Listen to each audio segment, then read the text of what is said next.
Okay, awesome. Well, welcome everyone. Welcome to the Insecurity Roundtable. I'm Michael Carbone. I guess I'll be the last to introduce myself. I'm at. Oh, you guys have it? Yeah. Oh, yeah. So you can start. Okay, I'll start. Cool. I'm from the International Human Rights Organization Access. We work a lot with communities at risk, whether directly or indirectly affected by privacy issues, whether they know it or not. We also deal a lot with practices and tools, promulgation, and some of the issues surrounding that. Today we're really fortunate to have a pretty awesome spectrum of experts with us, technologists, trainers, advocates, to discuss insecurity, as well as the ways that we can kind of tackle it going forward within that whole spectrum. So with me we've got Katrherine Albrecht. She's a privacy advocate, radio host, and part of Encryption Start Page. We've got Griffin, Boyce, who's a hacker and researcher, and Lindsay Beck from NDI. And you guys are more than happy to introduce yourselves as well. What the format is going to be, they're going to have about 5 to 10 minutes to talk about where they're coming from in tackling these issues, and then we're going to open up the discussion. Love to have input from you, ask questions, as well as interaction between the participants. We'll start with Katrherine. All right, great. Well, it's good to be here. I spoke at my first CFP in 2003, and it's, if anything, encouraging, if you can believe that, to see what's happened since Ed Snowden's revelations, because for the first time in about 15 years of working on privacy, I now feel like I can have that conversation over the Thanksgiving dinner table with my father-in-law, and he actually gets what I'm talking about now, whereas in the past it was like, what do you do again? So I think we're at a really important crossroads, not just for tech people and experts and policymakers that would be at a CFP, but really for our parents and cousins and bosses and coworkers and people across the spectrum of really all walks of life to get on board with privacy and start thinking more thoughtfully or being more thoughtful about how they do that. I have been involved for the last 5 years with the private search engine StartPage. We, since 2009, have not reported any IP addresses. And what we do is we take people's search queries at startpage.com, we submit them to Google anonymously, and then get the results back, strip out all the tracking cookies, give the results, and keep no records whatsoever on the visitors to our website. We have had tremendous growth since Ed Snowden. We're up to about 5.5 million searches a day. We've got about 1 million. We estimate, because we don't track our users to know who's unique, but we estimate it's about 1 million people who are using our service on a daily basis all over the globe. We also run the ixquick.com search engine, which has been around since 1999 and private since 2006. And ixquick, which has primarily following in Europe, returns search results from other search engines. So why did I get involved in this? Well, as a privacy advocate myself, and maybe a little bit of my academic background, since we got a lot of PhD students in here, I became interested in the whole issue of consumer privacy as a doctoral student at Harvard. And my husband said to me, well, Katrherine, because at that time I was working on supermarket frequent shopper card privacy and all the data that they collect on people's eating habits. They've now been turned into health records, believe it or not, and we could do a whole panel on that. But my husband said, well, Katrherine, the reason people are still using the cards, even despite your best efforts to warn them, is because they literally don't know that the cards are collecting their data. So I made that the topic of my dissertation, and I went out and I interviewed literally hundreds of consumers all across the country to try to settle this bet with my husband, basically, because I said they know, but they don't care. And what it turned out was fewer than a quarter of Americans actually even knew that when they scanned the shopping card, that an itemized list of what they had bought was being linked to their identity and stored in the database. So this was shocking information to most people. I had actually people say to me, come on, they're not the CIA, or I absolutely don't believe you, or that's conspiracy theory, that's impossible. So it wasn't just a non-awareness, it was an actual rejection of the awareness. So now that we're in the post-Snowden era, our big, I think, opportunity at this point is now, I think if I were to repeat that survey, they may say I didn't know that, but it doesn't surprise me, and what can I do about it? And so I'm here on this panel to talk about solutions and really to talk about not the top 1% tech people who are experts, but the other 99% of people, rank and file, regular folks, college students, high school students, parents, homemakers. How do we get them now that they're afraid and want privacy, how do we get them privacy? And so tomorrow I'll be speaking together with Michael on the crypto party. What is it, our crypto? Yeah, I might briefly introduce that. So this is basically a session to talk about the high-level issues with insecurity, and tomorrow we're going to have like a digital security workshop or crypto party from 9 to 12 that'll kind of dive into specific topics and interact one-on-one or in group sessions to help folks better understand their security. So we'll be actually giving you security tools, alternatives, talking about ways that you can take everyday things you do on the internet and make them private, using obviously encryption, which is the key of what Access is doing and what we're working on. So my goal is really how do you look at the risks and the dangers, and how do you convey those to people in a way that's understandable, and then get them the tools they need and encourage them to make those changes. Great. I'm Griffin Boyce. As Michael said, I'm sort of a hacker and a researcher. I work mostly on censorship, less on security and insecurity. I'm not a security researcher. I just teach people how to use security tools sometimes. But I just want to respond to one thing you said about those little, courtesy cards that you get discounts and things like that at the grocery store. I mean, I think that people don't really explicitly believe that there are multiple kinds of trust, but they just believe, I trust my grocery store, I buy my food from there, my food is okay, this is helping me be healthy. You have different levels of trust, whereas, it's obviously a large corporation probably that is, collecting all of your data to try to maximize their profits, try to figure out which products should be better placed with other products because, based on what you buy together. So I don't think that people really see that as a danger, even though it clearly is like a bit of a privacy invasion, that now you have this enormous list of things that you've bought, and people can make correlations, like the now infamous incident with Target last year, where someone was able to correctly predict that someone was pregnant before they actually had told their family, and sort of caused an interesting sort of internal drama there. Absolutely. All right. Hi, my name is Lindsay Beck, and I work at an organization called the National Democratic Institute, or NDI. And within NDI, I work on their technology team, and primarily I focus on conducting digital security trainings. So NDI works with civil society organizations, primarily those that work on monitoring elections and other political processes to make sure that they're conducted freely and fairly. We do this work in about 65 different countries.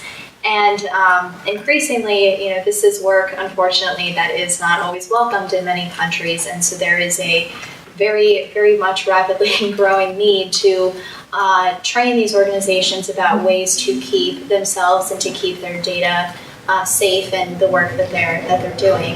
And within this work, I've often noticed that there is even still a gender gap in terms of not even just access to technologies, but being able to understand why these issues of digital security are so pertinent and why they are relevant to them. So in this work in 65 different countries, of course, access to technologies is very different. In many countries, it is a mobile-first environment where having access to laptops or having access to computers is not very common, and in fact is quite rare. And so whether they're accessed in locations such as the office, it can also be the case where computers are accessed in internet cafes or other public locations. And in particular, with this reliance on mobile phones, surely most of you in this room are aware of this, but of course it is a platform that is just inherently insecure in its design. And so for those that are needing to rely on these tools that have various levels of insecurity across the ways that the tool is used, and that the phone itself is very small and can be easily seized, and up to in purchasing a SIM card, needing to provide personally identifiable information to the mobile network carrier, or those that are able to purchase their SIM card from, also just to the network itself, and having to not having the ability to opt out of providing this information in order to be able to place a phone call, send an SMS, and so forth. And this is particularly the case when trying to work with women's groups or women's rights groups or just individual or themselves to keep their communication safe. Something else that I've also seen that I think often we take for granted when talking about security and privacy issues is that almost all of us here are the sole owners of our device. We're the only people that access our computers or our cell phones. And it still is very often the case that, and especially the case for women, that they are not the sole owners of their devices. And when thinking about how to properly secure data and how to find tools and solutions to secure data, having that mindset of, okay, well, I can have all of the tools in the world, but if the person I must share my mobile phone or my computer with would not want me to have these tools, that would be very problematic because they will be able to see them, they will know that I'm using them, and that could potentially put that individual at higher risk than they would be if that information or if those tools were not on their computer in the first place. And unfortunately also in an organizational environment, it still is very much the case that when opportunities present themselves to go to trainings, given the work that is done by women in the workplace, so whether they are more administrative personnel and so forth, that unfortunately they are not seen as a priority to be attendees to trainings because they're not out of the office into the working environment, but yet still deal with very large data sets, deal with a lot of information collection, and still must receive this information. And it's often just assumed that there will be a filtering down of this information, and that often is not the case. So those are some of the things that I've seen, and hope that in this roundtable we can discuss solutions for counteracting some of those challenges. Awesome. Well, so I'd like to pick up on a couple of that you guys mentioned. So in terms of contextualizing security, I think that's really important, and talking about like the sole owners or lack of sole owners dynamic. We've definitely done work with, for instance, LGBTI activists in East Africa, where for them, their adversary or the person that they want to be protecting information from is from the rest of their family, and they happen to be sharing that computer with the rest of their family, and so they need to think of ways to protect that information and protect their own kind of private identity from that. So kind of digging further into that, how do you guys feel we can better incorporate the need for like multiple contexts within these tools that are relied on by these different communities? Do you guys have any thoughts on that? Well, people have a lot of, it's tempting to sort of put this in the context of tools because it's easy to say, Tails, it's really easy, you just boot it up and it does its thing. And yeah, but you have to have sort of like a larger base of instruction around this. In a lot of cases, especially with domestic violence situations, it needs to be in a larger framework of, okay, well, great, how do we get you out of this incredibly dangerous situation that's only going to increase in danger over time?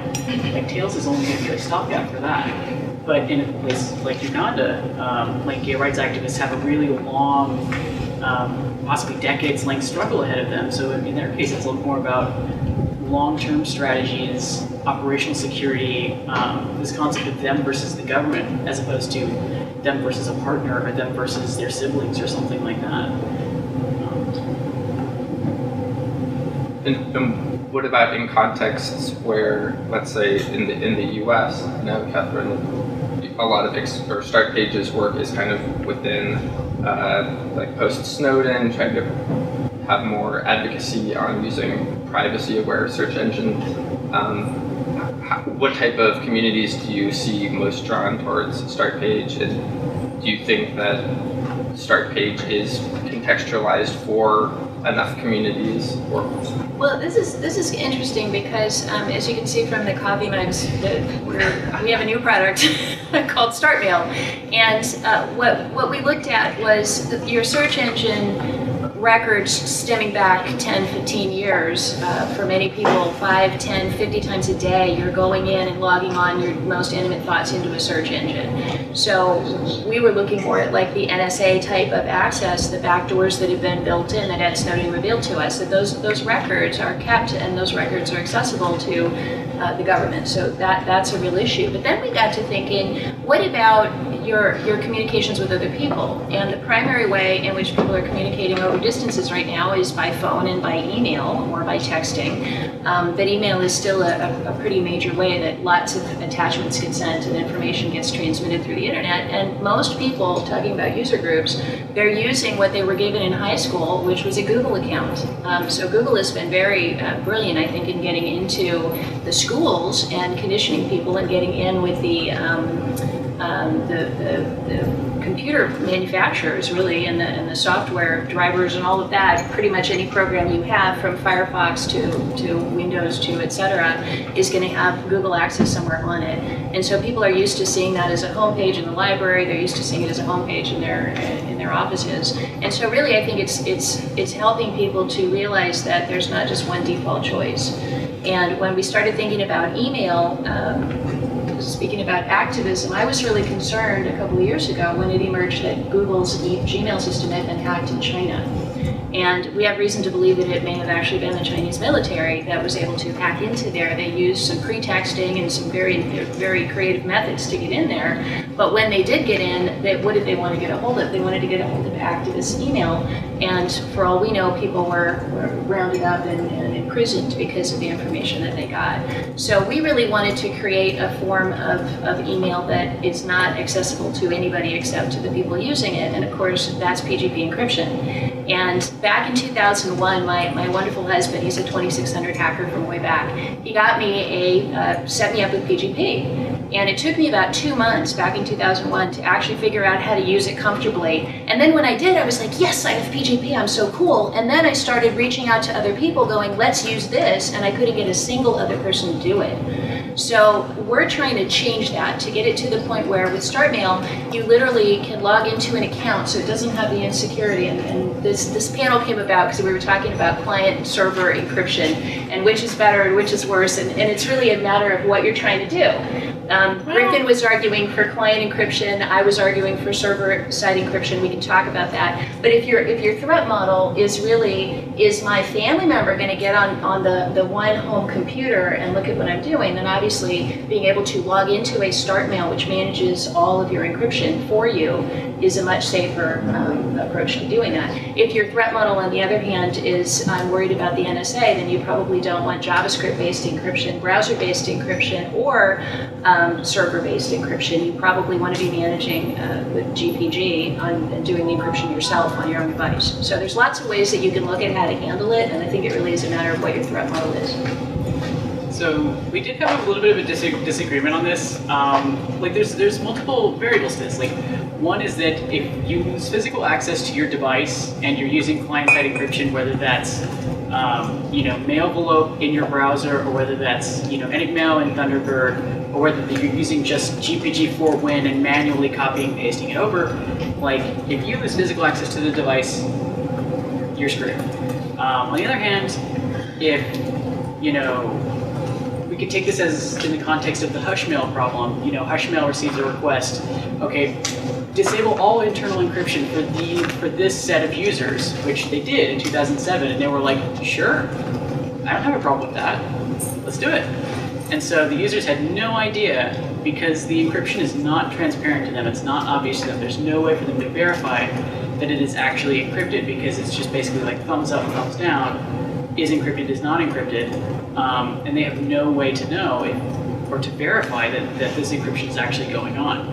So this is actually the problem that I have with it. It's not that I think that it's sort of structurally bad from a technical standpoint. I think that it's just systematically bad because there are many different kinds of targeting by the government, and when you're trying to deal with broad spectrum stuff, you're at probably a pretty good spot with something like StartMail. But if you're talking about something targeted, like even if you're an activist and the DOJ maybe thinks you're slightly up to something and they want to get all of your email data, you're in a very bad position. I would say a much worse position with something like StartMail. Well, and this is where I think you need to make a distinction between using an encryption plugin in your Thunderbird than using it in Firefox, because one of them is going to be in your browser, which is a massive attack surface. And it's also going to be only using JavaScript, which doesn't have the power actually to do that high-level encryption, at least not yet. That may be coming, but it's not there now. So JavaScript-based encryption in your browser is not going to be able to generate these large prime numbers and do the multiplication because it's just JavaScript wasn't made to handle that level of crunching. So if you're worried about just the power and the strength of the encryption, then obviously having something on a server gives you the power and the strength to do it. If you're worried about someone on the server having your private key, though, what you can do is you can just use IMAP. We built StartMail so that you can actually do IMAP. We don't ever have your key. The encrypted email flows in, you pull it into your Thunderbird, and you do the encryption and decryption there. How do you handle key management? But also, like, browser extensions can be written in C. It's only like JavaScript hackers are super into writing browser extensions, and I'm one of them. But it's not the PGP thing.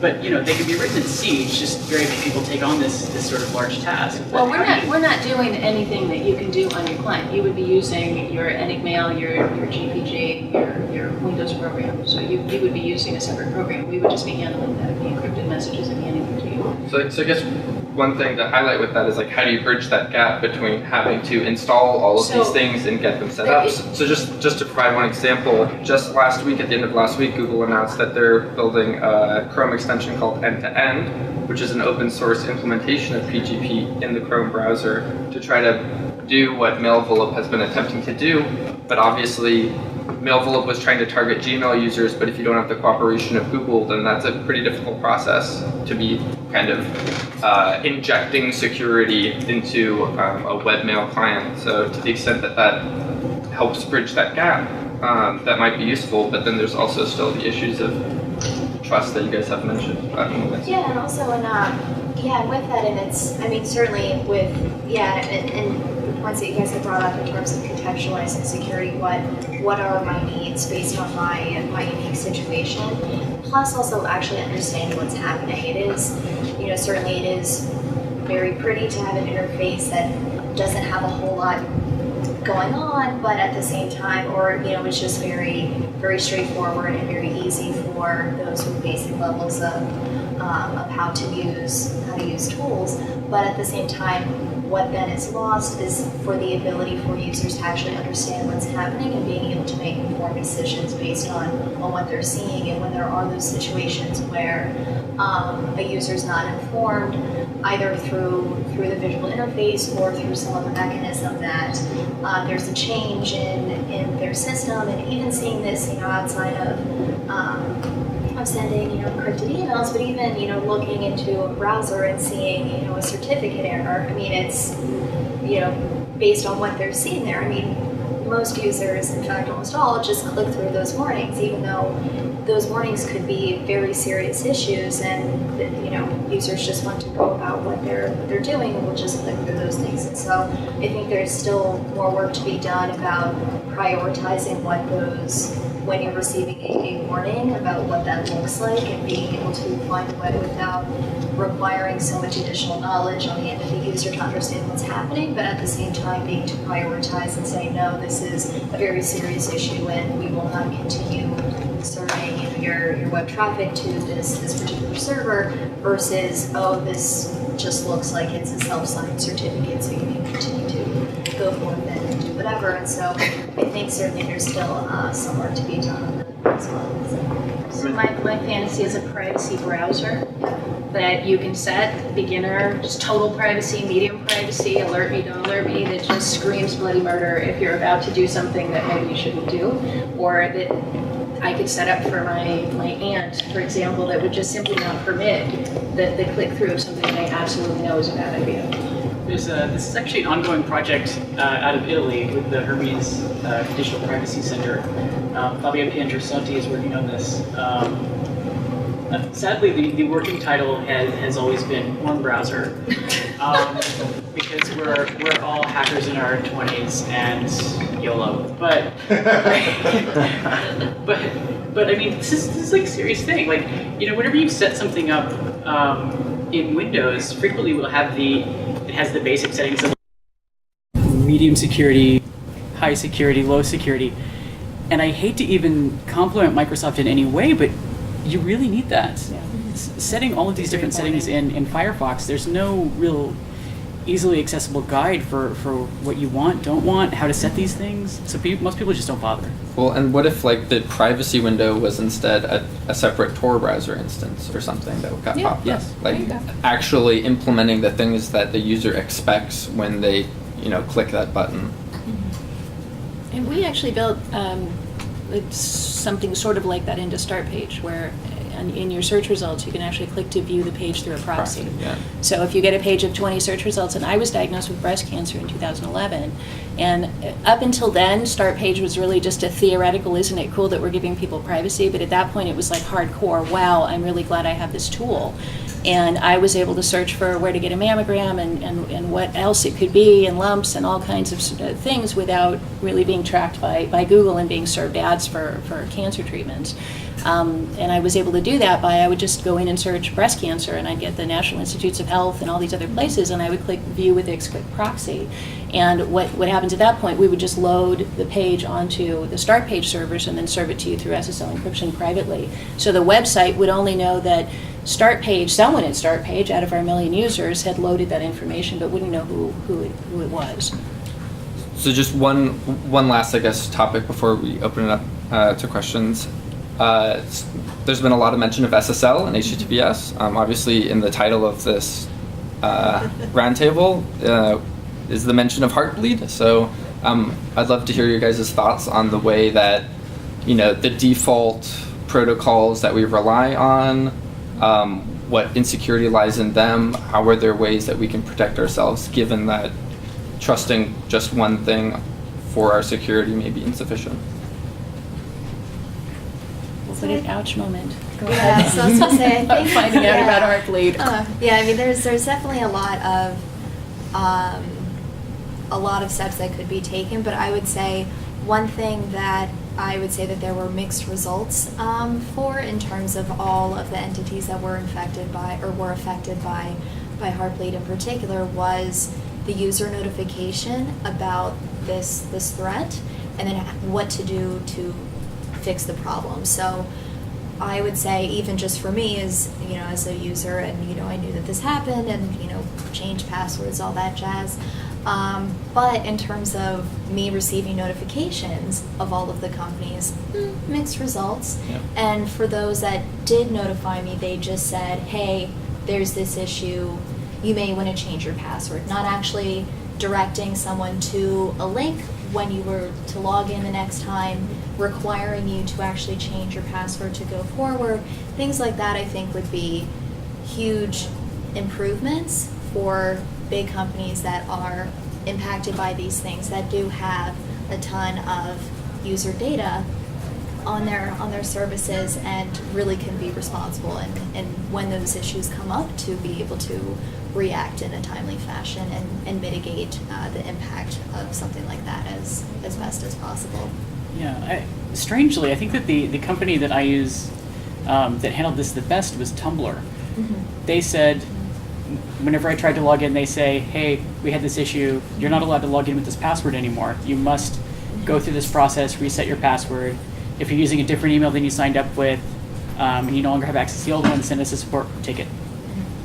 But they were like, you cannot log in with your old email, you must reset it. The worst was my primary email provider, which actually just issued a tweet and put a little notice on the front page of their site that wasn't the login site. And so I effectively found out through a third party that they were actually susceptible to that, and I needed to change that password also. Any questions from the floor? I'd like to open it up. I just want to say one thing on Heartbleed really quickly. So we had the panic moment that I think everybody had about Heartbleed, and had it fixed and all the updates made within like an hour or two of finding out about it. I waited with bated breath to kind of see what Ed Snowden was going to say. He's sort of been our inside source to what the government knows about, to the extent that he continues to say, and had said all along, that the NSA is not able to break the strong encryption that is currently being used on the internet, and that includes SSL. I don't think the NSA knew about it. But I will say this, that during that window of opportunity when the word got out between, and depending on who you ask, it's anywhere from a couple of weeks to a couple of days, and depending on which service you were using, it could even still be open, that I'm sure that the NSA has exploited that bug to the fullest extent possible. So changing your passwords was probably a good idea, but I like to hope that it was only about a 2 to 3 week window in which the NSA really had a view into all of our lives, and hopefully just a 2 to 3 day window. Just my own thoughts on that, so I can sleep at night. Anybody want to throw out some questions, or I'll just keep going? Yeah, sure.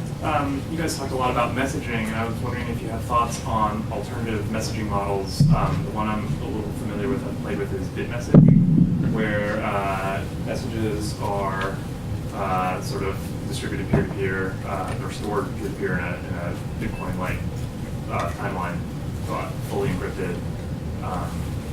What do you think about just completely changing the model of how we do messaging? Do they still have that notice on their homepage saying that they need a security audit? Probably. Yeah. No, I'm not. Yeah, no. I'm not being that. flippant. Like that's great of them that they're being transparent about that. Yeah. I feel like it's not as anonymous as it might seem on the surface, just because you have to, like, if you visit the homepage itself, you're in such a small community that, you know, it's like, well, let's say, you know, 1,000 messages get sent out today and 10,000 people visited the web page. You're in a fairly small group of people.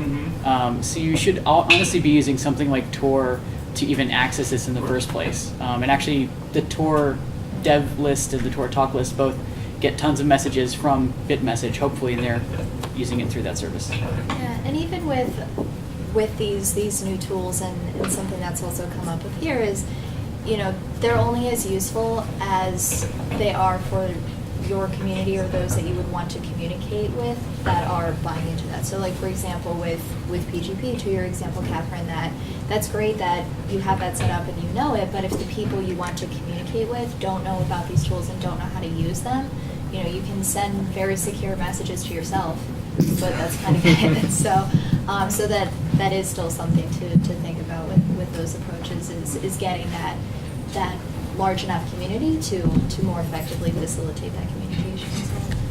One of the things we're thinking about doing with StartMail, it is a paid service because we're not snagging people's information to sell advertising. So it's $5 a month. And one of the things we're thinking about doing is with each paid account, at least for the first year, is giving people 2 free companion accounts that are not linked to that original account, but that you can now give out so that now you can actually start communicating with the 2 people you talk to the most. So and when I say easy, if both parties are on StartMail, you get full PGP encryption by just checking the encrypt this email box. That's literally all you have to do. So if I got an account for my mom and she wanted to send me her bank account login information, which God forbid she's actually done through email, then I could say, hey Mom, listen, start using this StartMail account, and the next time you write to me, just check the box. Or you can even set it so everything she writes is automatically encrypted when it's possible. So it's an easy way to get other people who may not be wanting to bother with lots of bells and whistles, who may not even know what PGP is, and I agree, we need to inform them. There needs to be education, but I think there also needs to be ease of use.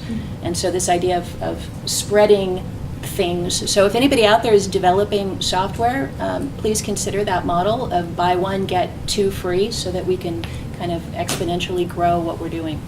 For free software, I just want to tell you a super tiny anecdote. It's really important to just teach your friends and your relatives to use it. I recently got my 15-year-old sister to use TextSecure, and the way I pitched it to her was, hey, you know, if you use TextSecure, it'll take all of your text messages, and whenever you turn off your phone, like if they don't have your password, they can't get a hold of them. And when they look at your actual normal text message box, you know, they won't see anything. So if your phone gets confiscated by a teacher or somebody like that, they can't see what you're actually texting back and forth. And if you do it with your friends, then they can't, and you encrypt it, then their parents can't get a copy of it just by getting their SMS messages. And so what I really wanted her to do was like text with me back and forth encryptedly, and that's really how I got her to do it. So now she's like teaching her friends how to do it so they can have private chats. So it's worthwhile. I will say we got the front mic turned on and working, so Okay. we can pass Great. it around, and the cable should be on there. Yeah, just to kind of piggyback on what you said about giving your 2 friends free, I actually believe the better business model is to allow somebody to buy a package of 5 or 10, and then give them to their friends, and then two more from there. I mean, why not? The problem that every person has to buy is the problem. Well, there's a text app called Threema. I'm curious your comments on that too, but it's personally encrypted on your phone, your private keys here. And the problem is you got to buy it one by one. You know, I think I should buy 30 of them and give them to all my friends, and then we can have I create the community that way. Yeah. And so I like your idea. I don't think it goes far. That's a great idea. Yeah, one of the problems we had was actually a good problem to have with a new product is when we opened for beta testing last year, we made you guys probably haven't even heard about the beta testing opening. It was very low key. And we thought we'd get 500 or 1,000 people to beta test. We had to shut it down when we hit 50,000 signups for beta testing StartMail. So we have 50,000 beta testers, and we just we drew down the curtain and said, sit tight. So I think our bigger problem, rather than finding customers, is going to be how to release it in such a way that we don't get 1 million signups on the first day, which we can't handle.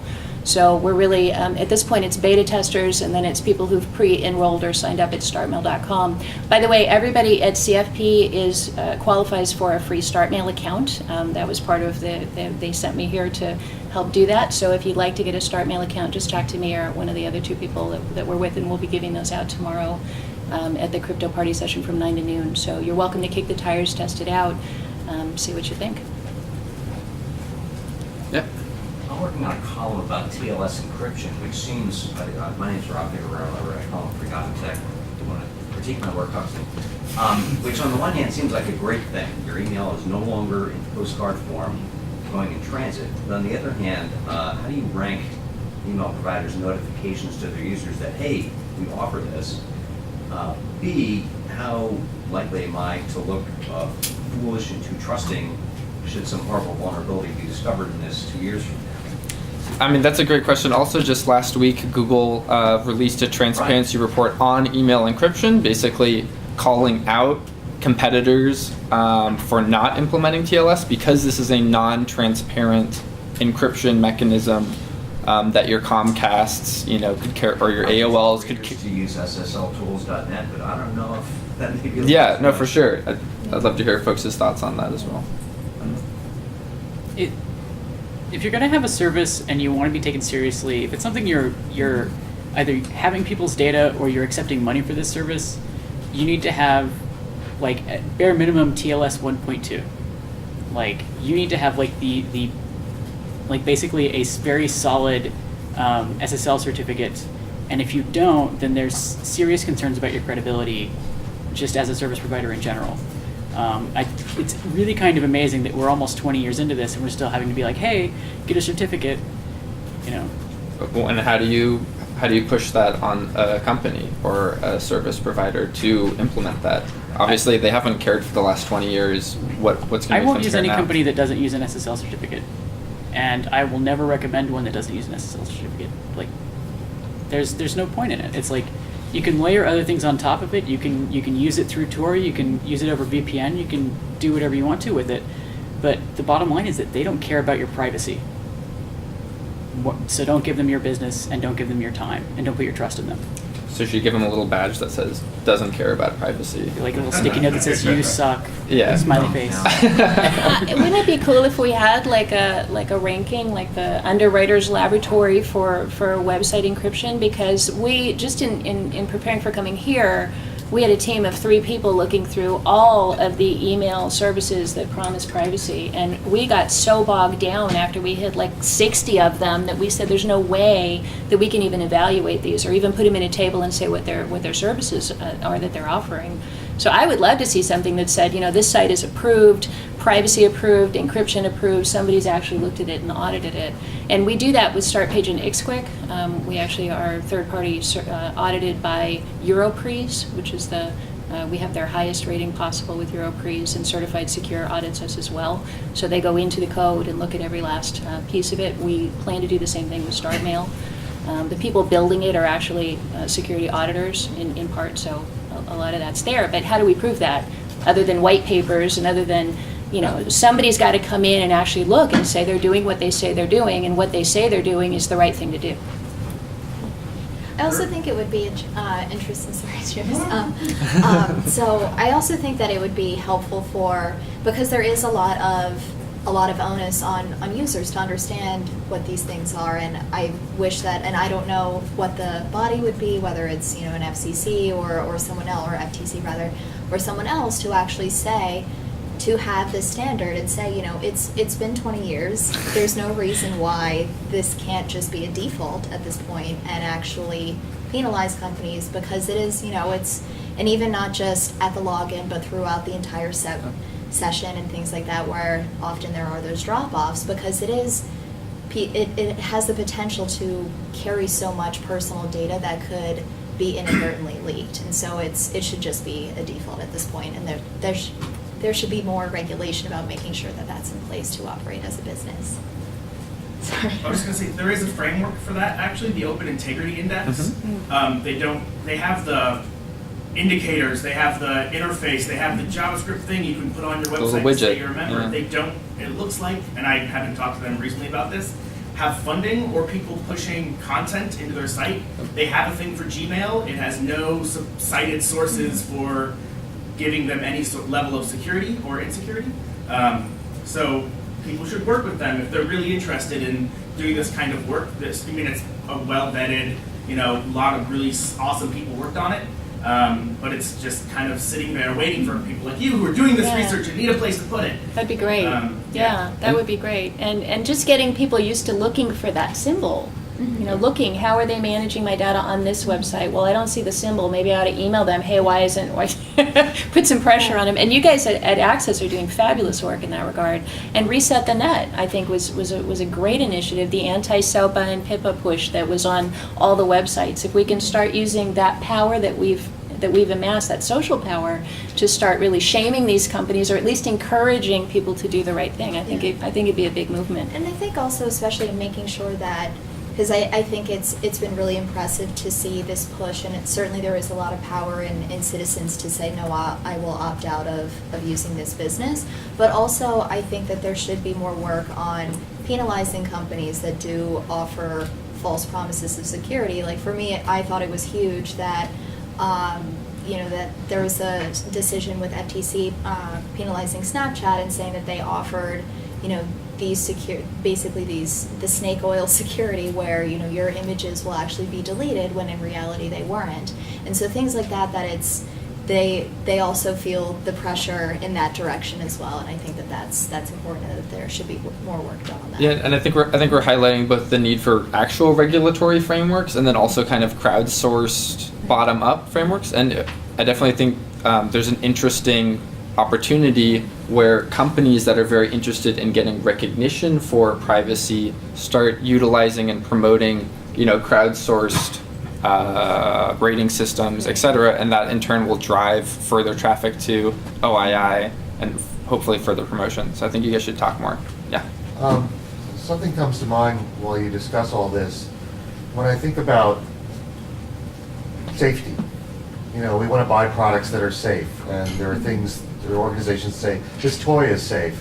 And certainly when we're talking about both our personal data and our financial data and all this, we want to be safe.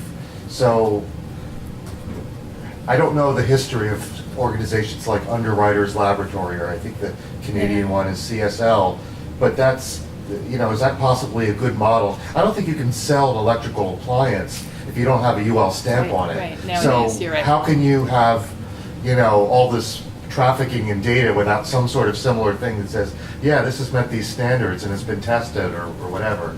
Maybe that's a way to think about how to make this something that is just sort of taken for granted, that it will be tested and certified in some way. That's a good point. I think that we, rather than making everything sort of the OII model and having this badge that, a year from now could be out of date, they could have become insecure, they could be unpatched bugs and things like that. I think that we just need to have a stronger social push towards making sure that, these things that we're using all the time are as secure as we can possibly make them. And obviously, even within like the security community, there's disagreements. It's like, well, is the Stanford JavaScript crypto library bad? It's written in JavaScript. It does PGP, but it was written by PhD cryptographers from Stanford. People disagree about whether that's safe or not. We know at a bare minimum like what the best practices are, and it's very hard to keep up with like how secure or insecure a given web app is if most of it is obfuscated to you. This is sort of like the idea behind open source web applications and things like that, is that theoretically they're more secure because theoretically there are more eyes on them. Part of the push needs to be getting those eyes actually on these applications, getting more audits, getting more data so that we actually can tell, like, great, is there a huge bug in Gmail? How do I know? I don't work for Google. Is there a huge bug in the system that my email provider uses? No. And I know that because they use something that's open source and something that specifically has been audited. It's not something they just ginned up and then threw out on GitHub. So I think that there are different ways that we can approach this, but we need to make sure that there's an actual vetting process in place that isn't just like rubber stamp of like, yeah, you're all right. And I think recent events like Heartbleed really catalyzed this with the Linux Foundation and a bunch of companies putting together a fair bit of change in order to start doing security audits on these kind of foundational protocols. Not, of course, user facing, critical infrastructure like Gmail or so forth. But I think that is at least one step. Yeah. I mean, there is an entity that in the past has been tasked with like keeping basic infrastructure secure and setting rules. IETF? The government, right? But do you think that there should be a department of data security that stamps out standards? Yikes. I mean, Wow. Some type of security agency, Yes. but national, right? Is that what you're thinking one that actually was tasked with security functions, security theater. How novel, how novel. You know what the internet really needs? Additional bureaucracy. That's what I've always said. No, I think that's a really good question. Also, in thinking about like going forward, like National Security Agent actually has dual functions, dual missions. One is the security of critical infrastructure, and then there's that whole other component. But theoretically, that could live in a home that's more conducive towards that actually happening. Well, what was one of the first thoughts when Heartbleed broke was the NSA is actually charged with protecting us from those type of exploitable vulnerabilities, so that foreign, Eastern Bloc hackers aren't getting into all of our financial information. And yet I think we all sort of unanimously thought, if they knew about it, rather than protecting us from it, they would have hidden it from us and exploited it. So I think if you have government agencies involved in auditing and finding vulnerabilities, I think there's a real question of would they even tell us that they're there? Yeah, I mean, take it as a given that the NSA is not trustworthy in this debate, but I mean, could there there's been a whole cybersecurity debate running through Congress that kind of got sidetracked by the NSA revelations, but there was at least a reasonable conversation about whether some entity at DHS or somebody might be helpful here. So I'm just curious about your gut as to whether you thought there could be some functionality the government could perform that would be helpful. To the extent there was, I would think it would be the FTC, to be honest, because Homeland Security really, I think, is more involved in trying to find the dirt on us than trying to protect us from the dirt. Right. And I think the Federal Trade Commission, with all of its downsides, at least has that as its mission. What I would like to see in a lot of these secure products that are just randomly not secure, I'm thinking specifically of like WhatsApp and all of these little programs that just come out that are just effectively, creative ways to get your money. I would really think that when people find out that this app that they've been using for a really long time was actually totally insecure, either by government intervention or just because it's badly written, I think you should file an FTC complaint. Like, the power is in your hands. They're saying they're securing your data and they're not. How do you make that easy? Well, you don't, because you're still saying go through this big FTC process. You're still saying, spend an hour to fill out this form, even though it's easy-ish filing it online. You can do it in an hour? You can do it in about an hour. They have the form online, and you can click a little button, and that will start the process. So, I mean, it's really worthwhile to do it. Whenever you're super enraged that all of this has happened and all of your Snapchats are out there somewhere, it's like, that's the time to file the FTC complaint. And I just want to say there's really 3 different threat models here, right? There's the model of the company that claims it's private and it's just lax or makes an error, a legitimate error, like LinkedIn and CryptoCat and a bunch of other examples where, you could argue they should have been more on top of it, but they were at least kind of trying, versus companies that are in the business specifically of collecting your data, but fully disclose that in the terms of service, which is a whole other you thing. Click through. Yeah, exactly. So, I have to say Google, Hotmail, and Yahoo, I've spent a lot of time thinking about them, and Yahoo just came out with its new terms of service last year that specifically say every email you send and receive will be subjected to content analysis by us. And how do you, I don't even care about whether it's encrypted or not at that point. I mean, I do because I don't want random Eastern Bloc hackers getting it, but do I really want Yahoo getting it? And so I think so many of these services, what I've kind of come to understand is if it's free, it's probably not free. Even what was some ones I've been looking at, MailChimp for managing your email mailing list. Well, MailChimp has a whole separate business going, which is analysis of groups and who receives information, and you can really drill down deeply, because the reason they give you free mailing list software is to get the data. So I think we almost need to look at a paid version of the internet, as much as I hate to say that, because there's really no way to fund mailing list management privately without having some form of income for the company that's doing it. And people don't want to have to pay for their services. StartMail is going to be a big gamble for us, because it's the first time that, you're going to have to pay real money. And even our 50,000 beta testers, are they going to convert and actually say it's worth it enough to me to spend $5, or am I going to just go back to Gmail, Hotmail, and Yahoo, which read everything I write? Well, I sort of disagree. I mean, but I would. I'm horribly biased, and I work on a bunch of open source projects. I think there's a huge value in getting together with your friends or your church or an organization you're with and saying, okay, let's run this thing as a group, or let's pay as a group to run something ourselves, versus having, some third party, which even though you're paying, like not specifically at StartMail, but even if you're paying for something, doesn't necessarily mean that they're not then turning around and turning over your data. Like, Google does this with Google Apps, that if your university runs this, they're still tracking you and still spying on you, because they're not, their first business is actually data collection and analysis. It's not serving you advertisements per se. Yeah. Or even if just where, there are just common platforms that are just for doing business. Like we see this a lot in our trainings, where we'll work with a small organization. They have to, for example, they have to write reports for donors, and so they need to use Microsoft Office, but they don't have the money to pay for licenses across all of their computers, so they pirate them. And I mean, it's just those, and then of course that brings in other security challenges as well. And so, I mean, there are those ways of trying to get around the paid model, just because it's too high of a barrier to be able to do their work effectively. Awesome. So we've got no more time left, and so I'd like to give you guys a little bit of time to do some transition, and also to come up and talk to the speakers and ask questions. And I'd like to please join me in thanking the speakers.